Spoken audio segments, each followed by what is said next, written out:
بسر باندې د حضور مبارک نما سیوا الله جل جلاله چاته داسې اخلاق نه دي ورکړي نه پیغمبر ته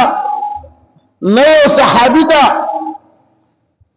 بلکې حضور مبارک کې چې کوم صفات الله جل جلاله را جمع کړي درته ویل شي چې د ځمکې بسر دغه صفات الله جل جلاله بل چا کې نه را جمع کړي کم اخلاق الله جل جلاله حضور مبارک دور کړي داسې اخلاق الله جل جلاله چا تم نه دي ورکړي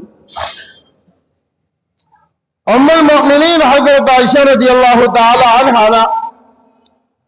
د حضور مبارک د اخلاق مبارک د پوښ کیږي ځکه چې د انسان ډیره زندگی پاکور کې د خپل بیبي سره تیریږي نو د عام خلکو په نسبت باندې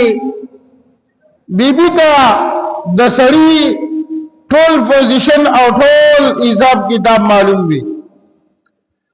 نو ام المؤمنین حضرت عائشہ رضی اللہ تعالی عنہا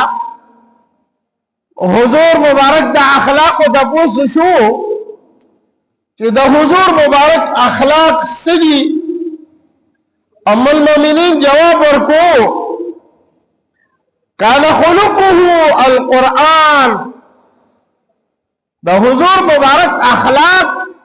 دا قرآن دے دا قرآن مطالعه کا قرآن اگورا قرآن دا ابتدا تر انتہا پوری دا حضور مبارک اخلاق تھی بیا ام المؤمنین فرمائی چو قرآن کم سید نا خواخا کرے دی نو حضور مبارک اغا نا خواخا کرے دی او چو کم سید قرآن خواخ کرے دی محبوب کرے دی دا حضور مبارک با اکا سیز خواخو او اکا سیز حضور مبارک خواخ کرے دی نو دا قرآن دا ابتدا تر انتہا پوری